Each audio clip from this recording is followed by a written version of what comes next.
Assalamualaikum warahmatullahi wabarakatuh. Perkenalkan, nama saya Rijaluddin Trilaksana dari kelas 6G. Di video ini saya akan menjelaskan bagaimana membuat rencana proyek pada aplikasi Project Management. Video ini ditujukan untuk memenuhi ujian akhir semester pada mata kuliah Manajemen Proyek Perangkat Lunak. Jadi aplikasi Project Management yang saya gunakan yaitu Microsoft Project. Microsoft Project ini biasanya digunakan oleh seorang project manager dalam mengelola proyeknya agar lebih efisien. Untuk fungsinya, Microsoft Project ini memiliki fungsi yaitu mengelola proyek seperti membuat laporan atau mengatur jadwal dan juga dapat mengkelompokkan sumber daya dan lain-lain. Kekurangan dari aplikasi ini yaitu aplikasi ini termasuk aplikasi yang berbayar, sehingga kita harus mengeluarkan uang untuk menggunakan aplikasi Microsoft Project ini. Jadi untuk manfaat utama dari Microsoft Project ini yaitu mengelola proyek agar lebih terstruktur. Langsung saja kita ke tutorial cara membuat rencana proyeknya. Kita buka terlebih dahulu aplikasi Microsoft Project. Jangan lupa kita save terlebih dahulu untuk project yang akan kita buat.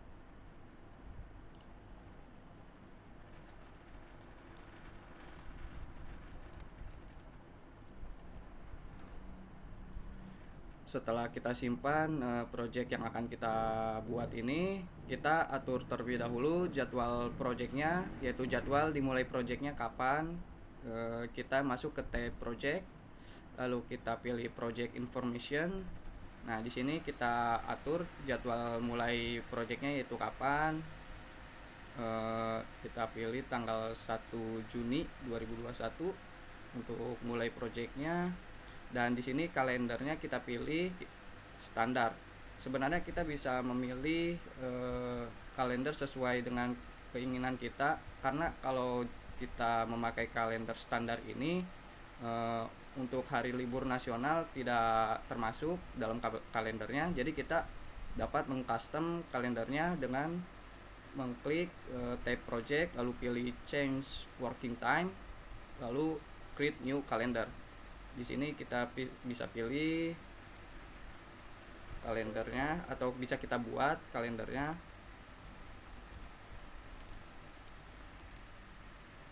Misalnya kita kasih nama kalender project UAS.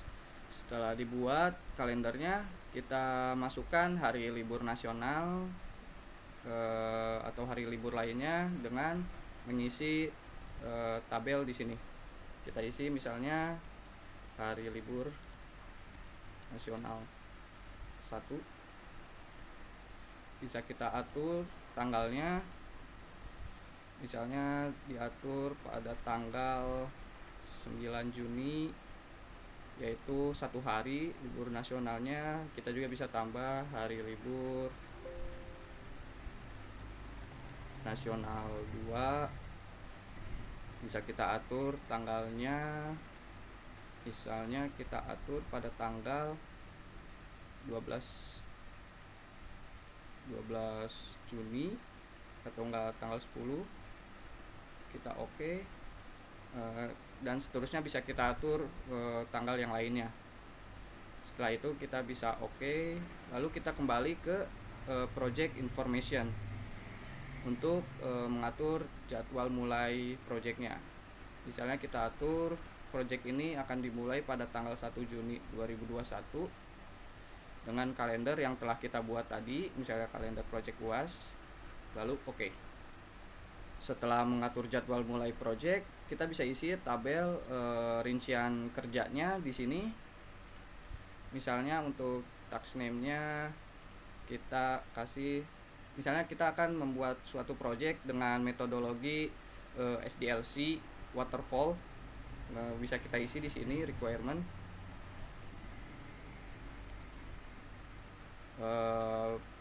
Biasanya di dalam requirement ini ada beberapa tahap lagi. Misalnya kita kasih pada tahapan requirement ini, kita kasih meeting, ada meeting, terus ada misalnya survei dan wawancara. lalu ada analisis.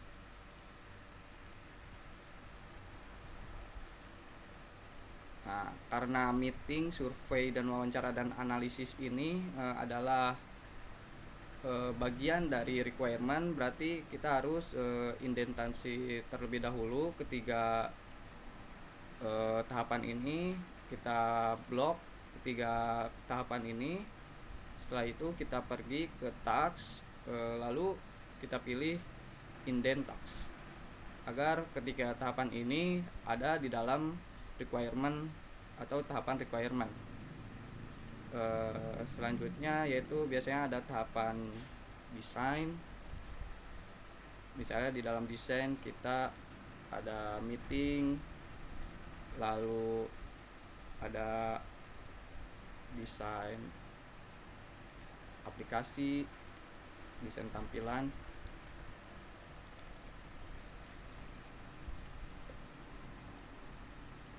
lalu ada desain sistem.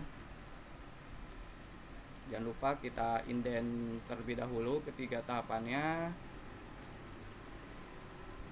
Lalu setelah tahapan desain biasanya itu terdapat tahapan implementation, yaitu tahapan implementasi desainnya. Kita beri nama implementation. Di dalam implementation terdapat meeting, dan juga ada pengkodean atau coding. Lalu mungkin ada dokumentasi kodenya.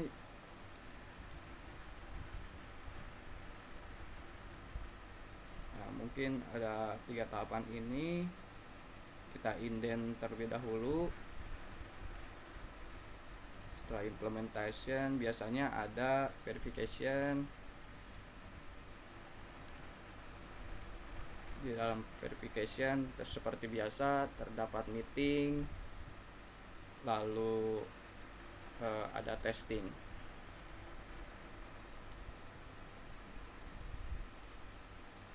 dan yang terakhir biasanya ada tahapan maintenance.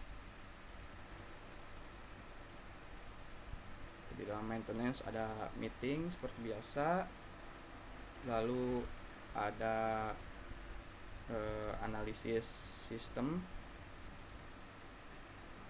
dan terakhir ada perbaikan sistem. Kita indent terlebih dahulu. Oke, setelah selesai membuat task name-nya atau tahapannya, kita masuk ke kolom durasinya.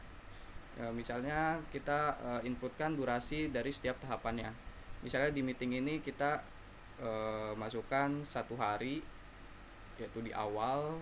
Untuk surveinya kita masukkan mungkin 7 hari, dan untuk analisisnya kita masukkan 3 hari. Lalu di tahapan meeting di desain kita masukkan 1 hari juga.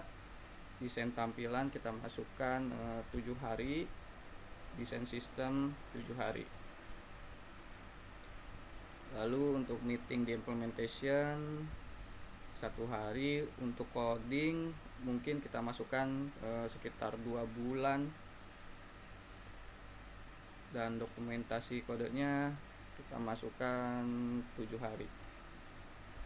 Untuk tahapan verification meetingnya seperti biasa 1 hari. Untuk testingnya kita kasih waktu 7 hari saja. Dan untuk meeting di maintenance kita kasih 1 hari. Untuk analisis sistemnya mungkin kita kasih 3 hari, dan perbaikan sistemnya kita kasih 7 hari. Oke, setelah mengatur durasinya bisa kita lihat Gantt chart-nya. Mungkin di sini tidak seperti metode waterfall yang biasanya harus menyelesaikan tahapan sebelumnya untuk melanjut tahapan selanjutnya. Tapi di sini semua tahapan dimulai dengan start yang sama. Nah, sekarang bisa kita atur dengan cara menginputkan pada kolom predecessor, kolom ini. Jadi kolom ini itu mengatur tahapan setelah dan sebelum itu berhubungan. Jadi misalnya survei dan wawancara ini berhubungan dengan tahapan meeting nantinya. Jadi setelah tahapan meeting ini harus melanjutkan ke tahapan survei dan wawancara. Karena di sini startnya tahapan meeting itu startnya, dan tahapan survei dan wawancara ini startnya bersamaan, bisa kita atur. Jadi survei dan wawancara ini startnya setelah meeting selesai. Di sini pada kolom predecessor kita masukkan kuncinya atau kodenya, kita masukkan dua ini diambil dari baris kedua, yaitu meeting.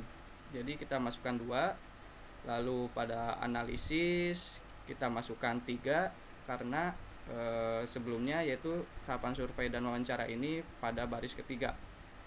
Dan kita lanjutkan seterusnya pada tahapan meeting di desain, kita masukkan 4 karena sebelumnya di analisis ini pada baris keempat.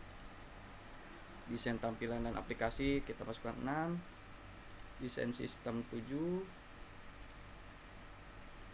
untuk meeting diimplementasi yaitu 8, untuk coding yaitu 10, dan untuk dokumentasi yaitu 11. Untuk meeting diverifikasi yaitu 12, dan untuk testingnya itu 14. Untuk meeting di maintenance yaitu kita isikan 15. Untuk analisis sistemnya kita masukkan 17, dan yang terakhir perbaikan sistem kita masukkan 18. Setelah kita memasukkan predecessor ini, secara otomatis jadwal tahapan startnya dan finishnya terisi otomatis. Selanjutnya kita akan mengisi resource name ini. Jadi resource name ini yaitu bisa kita isikan dengan jenis pekerjaannya. Jadi misalnya pada tahapan survei dan wawancara ini biasanya dilakukan oleh siapa, oleh pekerja siapa, apakah oleh programmer ataukah oleh desainer atau analisis. Nanti bisa kita isi di sini di kolom resource name. Tapi sebelumnya kita harus mengisi terlebih dahulu tabel atau table resource name. Untuk mengakses table resource name-nya, kita pergi ke pojok kanan, kita pilih resource sheet di sini. Nah, di sini kita bisa isikan resource name-nya atau jenis pekerjaannya ada apa saja. Mungkin untuk project ini terdapat pekerja analisis misalnya. Nah, untuk type-nya di sini work. Maksud dari work ini berarti resource name analisis ini adalah seorang pekerja atau orang gitu. Sedangkan untuk material ini berarti resource name-nya yaitu barang. Karena analisis adalah seorang pekerja atau jenis pekerjaannya, kita isi work dengan inisialnya A. Lalu di sini max 100%, maksudnya misalnya dalam jenis pekerjaan analisis ini terdapat 2 pekerja atau 2 karyawan, kita isi 200. Jika terdapat 3 karyawan, kita isi 300 dan seterusnya. Di sini kita isi saja 1 orang karyawan atau kita isi 100. Untuk standar rate-nya atau gaji standarnya yaitu bisa kita isi misalnya, karena ini masih per jam atau per hour, kita ubah jadi per day. Nantinya kita isi misalnya 500.000 per day. Untuk kolom ini overtime rate atau bisa diartikan gaji lembur, kita isikan 500.000 juga per day. Selanjutnya yaitu terdapat jenis pekerjaan desainer dengan inisial D. Jumlah karyawannya bisa kita isi misalnya 200 berarti. Untuk gajinya yaitu 500.000 per hari.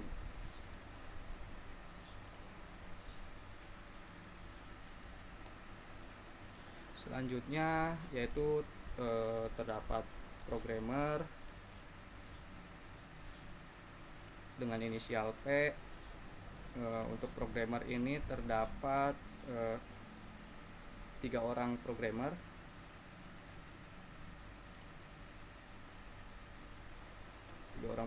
Dengan gaji per harinya yaitu 750.000.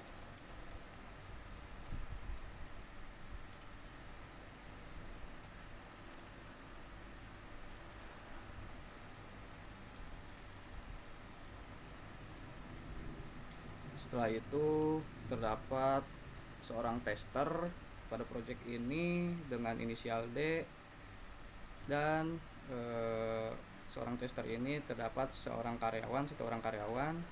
Untuk gajinya yaitu misalnya 400.000 per hari.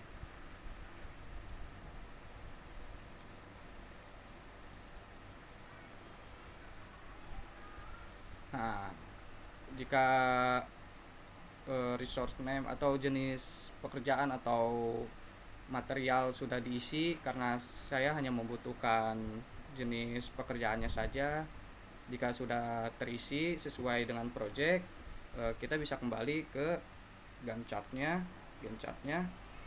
lalu bisa kita isi kolom resource name-nya.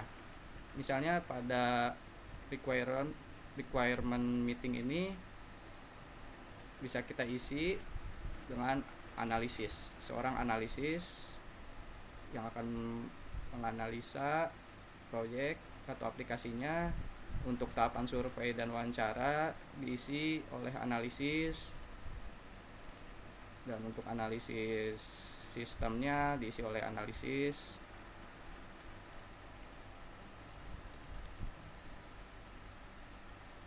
Lalu lanjut ke tahapan meeting di desain, kita isi desainer. Untuk desain tampilan aplikasinya atau UI-nya kita isi desainer. Untuk desain sistemnya kita isi desainer juga, misalnya gitu. Untuk tahapan implementasi di meeting kita isi programmer. Untuk codingnya kita isi programmer. Dokumentasi kodenya kita isi programmer. Pada tahap verifikasi untuk meetingnya kita isi tester, seorang tester, dan untuk testingnya juga kita isi tester. Dan pada tahap maintenance ini meetingnya kita isi, misalnya kita juga bisa mengisi 2 programmer sama tester misalnya pada tahapan meeting maintenance. Untuk analisisnya kita isi programmer dengan tester, dan untuk perbaikan sistemnya atau perbaikan aplikasinya kita isi programmer.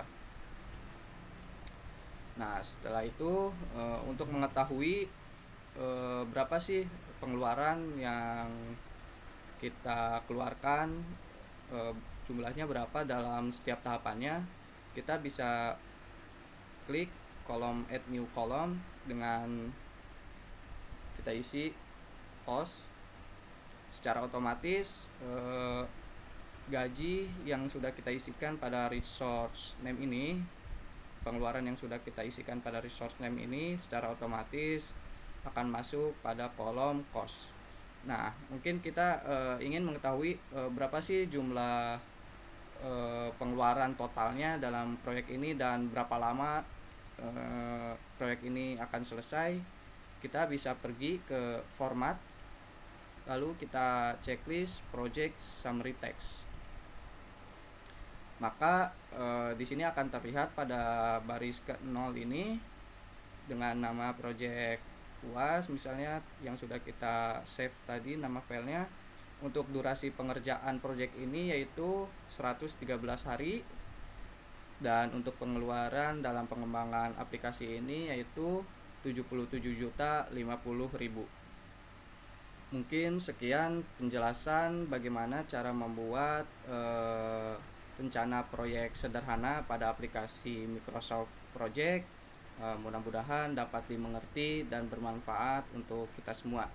Wassalamualaikum warahmatullahi wabarakatuh.